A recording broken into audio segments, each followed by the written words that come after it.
ATA for ditching my stepsister at the airport? Okay, I don't usually post on here, but after what just happened with my family, I honestly don't know where else to vent. I need outside opinions because right now my phone is blowing up with texts. My dad hasn't said a word to me since yesterday, and my stepmom keeps posting passive-aggressive "family is everything red heart" quotes on Facebook that are clearly about me. So, buckle up, because this is going to sound ridiculous, but I promise every word is true.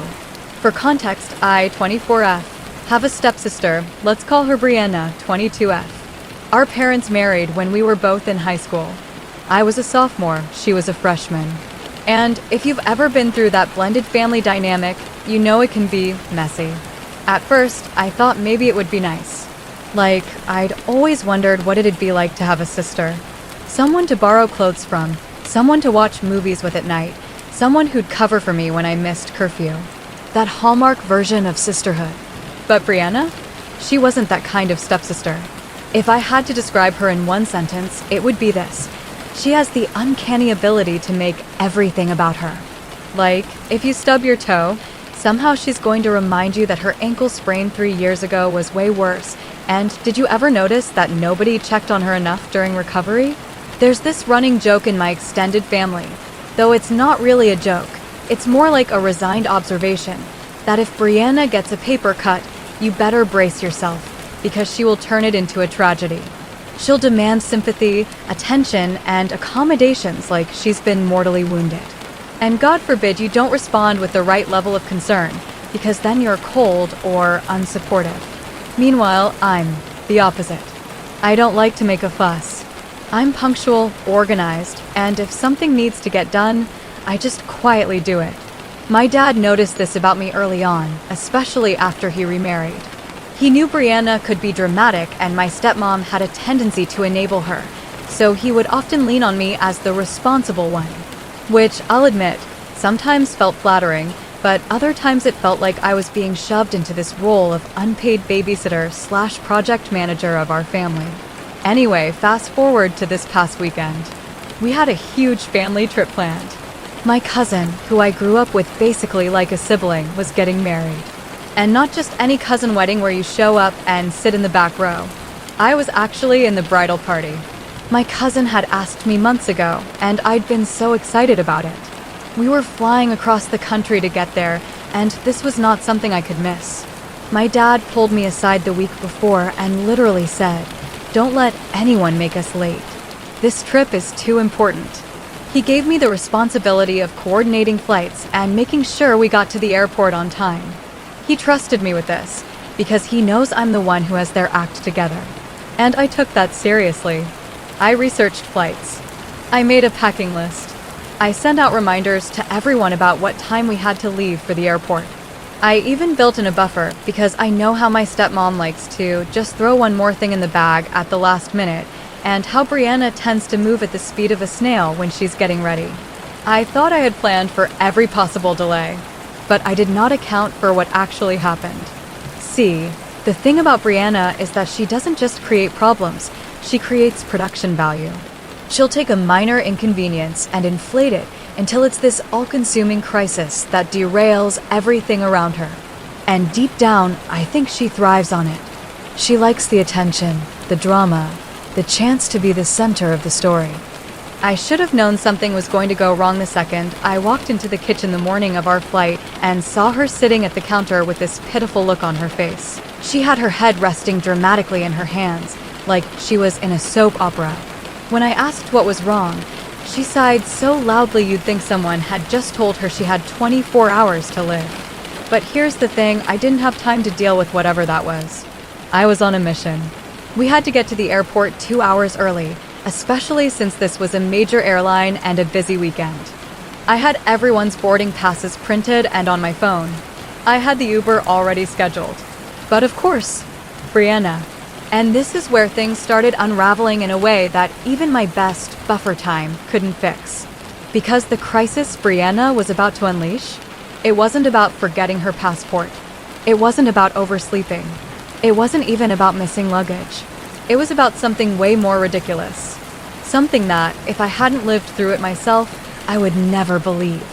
And it all came down to this. Brianna was constipated. The morning of the flight actually started off fine. Shockingly fine, to be honest. We left the house on time. My dad was calm, which is rare. My stepmom was double-checking everyone's bags, and Brianna wasn't putting on her usual Broadway-level performance about something trivial. I almost let myself believe maybe this trip would go smoothly.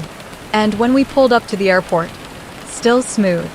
Security line wasn't bad. Nobody forgot their ID, and somehow, even with Brianna trailing behind like she was allergic to moving quickly, we made it through with enough time to spare. We even had about 40 minutes before boarding. 40 whole minutes. I could literally feel the tension leaving my shoulders as I texted my cousin, "We're at the gate. Can't wait to see you." For the first time all morning, I let myself relax. I thought, okay, crisis avoided. I did it. We're good. And then Brianna opened her mouth. She leaned in close, whispering in this urgent yet dramatic tone she always uses, and said, "I haven't gone to the bathroom properly in 3 days. I feel like I'm about to explode." I just blinked at her. Like, what was I supposed to say to that? Congratulations? My condolences? TMI? I settled on the safest option. I gave a polite, "Oh, that sucks," nod, and then went back to scrolling through my phone. But of course, that wasn't enough. Brianna continued, louder this time. "No, seriously. I think I need to do something. I'm going to the airport pharmacy to get laxatives." Now, look, I get it. Everyone has stomach issues sometimes. But we were at the gate. Boarding was in less than 40 minutes. And laxatives? Those aren't instant fixes. If anything, I knew that was going to make her feel worse before it made her feel better. So I told her, fine, but hurry. And then she wandered off. Wandered. She didn't jog, didn't speed walk, she strolled, like she was browsing the farmer's market on a Sunday morning. Meanwhile, I was sitting there watching the boarding clock tick down, checking my phone every 30 seconds, texting her, "Where are you?" and getting absolutely nothing back. 10 minutes. 15. My dad was blowing up my phone now, asking, "Where are you to?" They're starting the pre-boarding. My stepmom was just checking in every other second. And I'm sitting there pacing the carpet, torn between running to hunt Brianna down or waiting by the gate in case she magically appeared. Finally, 20 minutes later, she comes sauntering back. Not rushing, not apologetic, just totally unbothered, holding a bag of laxatives in one hand and a smoothie in the other. Like she had just gone on a leisurely shopping trip. I swear, my jaw almost hit the floor. I hissed at her, "Brianna, what the hell took so long? We're boarding right now." And she just shrugged.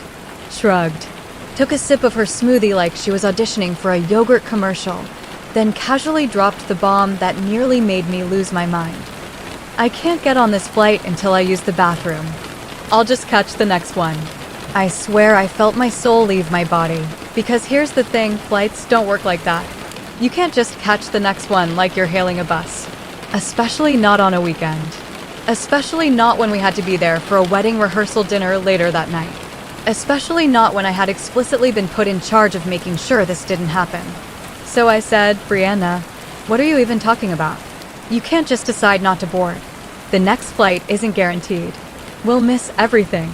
And she just looked at me, all calm and defiant, and repeated, "I'm not getting on this plane until I go." Like it was the most reasonable request in the world. At that point, people were lining up to board. My dad was texting, "Get here now." My stomach was in knots. And Brianna? She was perched in her seat, sipping her smoothie, acting like she had all the time in the world. That was the exact moment I realized this was about to become a disaster. I just stood there, staring at her in disbelief, trying to process the words coming out of her mouth. "I can't get on this flight. I'll just catch the next one." It didn't even compute. My brain was screaming, does she seriously think this is how airlines work? Does she think planes are like Ubers? So I tried reasoning with her as calmly as I could while the boarding announcement chimed overhead. "Brianna," I said, lowering my voice so I wouldn't scream, "you can't just miss this flight. We don't have the money or the time for extra tickets. Plus, Dad is literally depending on us. If you don't get on now, you're screwing over everyone." She crossed her arms and shook her head. Do you even understand what I'm going through? Sitting on a plane for 5 hours with a clogged system would be literal torture. You're not listening to me. I swear I almost laughed, not because it was funny, but because the absurdity of it was breaking my brain. Torture? We're talking about constipation here, not medieval punishment devices. At that exact moment, my phone buzzed again. It was Dad. All caps. Dad, get to the gate now. They're calling final boarding. My stepmom followed up with, Stepmom, we can't hold the plane for you. Hurry. I could practically feel my pulse in my temples. My heart was in my throat. All I could picture was my cousin standing at her rehearsal dinner that night, looking around for me, realizing I wasn't there. The bridal party photos without me. The disappointed look on her face. So I snapped. Brianna, you need to suck it up and get on the plane. You can deal with this when we land. You can go at the hotel. This is not the end of the world. But then she hit me with a line that made my stomach drop. She looked me dead in the eye, completely serious, and said, If you leave me, I'll never forgive you. I need you to stay with me. That was it. The guilt trip. The manipulation. The move she always pulls when she wants me to bend to her drama. Turn it into a loyalty test. And in that moment, I realized what she was doing. She didn't just want to miss the flight. She wanted me to miss it too. Because heaven forbid she sit at the airport alone, dealing with the consequences of her own choices. She wanted me to tank my cousin's wedding weekend so she wouldn't have to suffer solo through her torture. My hands were shaking. The gate agent was making the final boarding call. Dad's texts were coming in like machine gun fire. And Brianna was sitting there, smoothie in hand, eyes locked on me like this was some kind of sisterly ultimatum. Do I stay behind with her and destroy my cousin's trust in me? Or do I walk away and face the inevitable fallout at home? Either way, someone was about to hate me. I swear I could hear my own heartbeat in my ears. The gate agent was announcing, final call for boarding flight 227 to Charlotte. Dad's texts were still popping up on my phone in all caps, like a drill sergeant barking orders. Dad, now. Get on the plane. Dad, they're closing the doors. And then there was Brianna, sitting there with her arms crossed, smoothie cup sweating on the table beside her, eyes narrowed like she was the tragic heroine of some soap opera. I had seconds to choose. On one side, my dad's voice in my head, don't let anyone make us late. This trip is too important. On the other, Brianna's unspoken demand. If you really cared about me, you'd stay. You'd sacrifice this for me. It felt like being tugged in two directions at once. And the sick part? Some tiny corner of me hesitated because I've been conditioned my whole life to manage Brianna, to bend around her chaos, to smooth things over so my dad doesn't get angry, so my stepmom doesn't guilt me, so everything doesn't explode. But this time, I couldn't. I looked her straight in the eye and said, voice shaking but firm, I'm sorry, but I can't miss this wedding. You're an adult. You can book the next flight if you really can't come. For a half second, she just stared at me, like she couldn't process that I was actually refusing to play along. And then she snapped. Her face twisted, she slammed her smoothie down so hard some of it splashed out the straw, and she spat. You cold-hearted beat CH, asterisk. Loud, right there in the middle of the terminal. People stopped. Heads turned. A mom covered her kids' ears. Some guy in a business suit looked over like, what fresh drama is this? I wanted the floor to open up and swallow me whole. But the gate agent's voice cut through my mortification. Last call for passenger, my name. If you are not present, the doors will close. That was it. My window was closing. So I turned on my heel and ran. My backpack thumped against my shoulder. My phone buzzed nonstop in my hand. And I sprinted down that jet bridge like my entire life depended on it. I got to the doors just as the gate agent was reaching to close them. Wait, I'm here. I gasped, boarding pass shaking in my hand. She scanned it, gave me the tightest smile, and waved me through. When I stepped onto the plane, my dad looked up from his seat. His expression was this unreadable mix of relief and disappointment, like, okay, you made it, but where's your sister? I quickly explained, in a low voice, she wouldn't get on. She said she needed to, you know. She's rebooking. He closed his eyes, shook his head once, and didn't say a word. We took off. We landed. We made it to the wedding on time. And Brianna? She did not. Apparently, she spent 3 more hours haunting the airport bathrooms like some tragic ghost before finally buying herself a rebooked ticket, and yes, it cost her a pretty penny. She arrived a full day late, rolling her suitcase into the rehearsal dinner like she was making a red carpet entrance. And of course, she told anyone who would listen exactly why she was late. My body just wouldn't cooperate. And OP abandoned me. She left me when I was suffering. She made it sound like I ditched her in the middle of a war zone, not a fully staffed international airport with customer service desks, restaurants, and a freaking Starbucks every 20 feet. By the end of that night, everyone knew Brianna's foul schedule. And I knew the real storm was still coming. If I thought the worst part was behind me when I finally collapsed into my cousin's guest room that first night, I was wrong. Because when Brianna finally arrived, 24 hours late, frazzled, dragging her suitcase into the hotel lobby like some martyr returning from battle, she immediately launched into damage control. Her version of events? That she had been abandoned. That she had a medical crisis, and I had chosen some wedding over my own sister.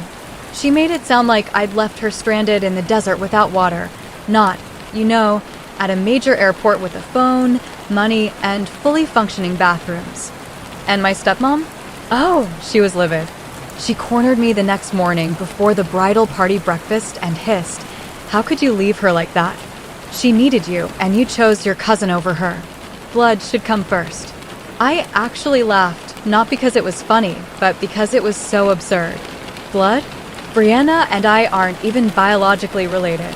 And even if we were, since when does family mean sacrificing your cousin's wedding because someone can't poop? But my stepmom didn't want logic. She wanted someone to blame, and I was the easy target. Meanwhile, my dad, he was a different story. He pulled me aside quietly at the reception, handed me a glass of champagne, and muttered, "You did the right thing. If you'd missed this for her drama, you'd never forgive yourself." But then he sighed, rubbed the back of his neck, and added, "Just don't make me pick sides. I can't deal with the fallout right now." Classic dad, secretly relieved I took the bullet, but too conflict avoidant to say it out loud. And Brianna? She doubled down.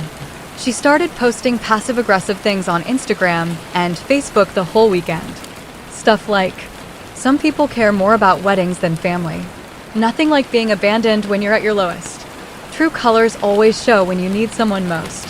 Every caption was accompanied by a heavily filtered selfie of her looking tragic in the hotel mirror, like she was auditioning for the role of constipation survivor in a Netflix docuseries. The kicker? By the second day, people at the wedding had caught wind of what happened. My cousin's fiancé's brother started jokingly calling her Airport Constipation Girl. It spread like wildfire. By the time she made her grand late entrance at the reception, half the bridal party was whispering behind their napkins, stifling laughter. Brianna, of course, was furious. Every giggle, every side-eye, every whispered, "There she is," only made her more bitter. And naturally, she blamed me. Now we're home, and the Cold War has officially begun. My stepmom won't look me in the eye. Brianna has unfollowed me on every platform and is still sulking like I left her for dead. My dad is Switzerland, pretending everything is fine, but quietly checking in to make sure I'm okay. And me? I honestly don't know how to feel. On one hand, I keep replaying the look on Brianna's face when I walked away at that gate. She really did look betrayed, like I'd left her behind on some desert island. A part of me wonders if I was cold. But on the other hand, let's be real. I had a commitment to my cousin, who asked me to stand by her on one of the biggest days of her life. I had responsibilities, a promise, and a whole wedding depending on me. Brianna's stomach issues are not my responsibility, and she's an adult who can, and did, book her own flight. So here I am, typing this out because I can't stop second-guessing myself. Was I ruthless? Or was I simply the only one willing to draw a line in the sand? So, AITA for leaving my stepsister at the airport because she was constipated?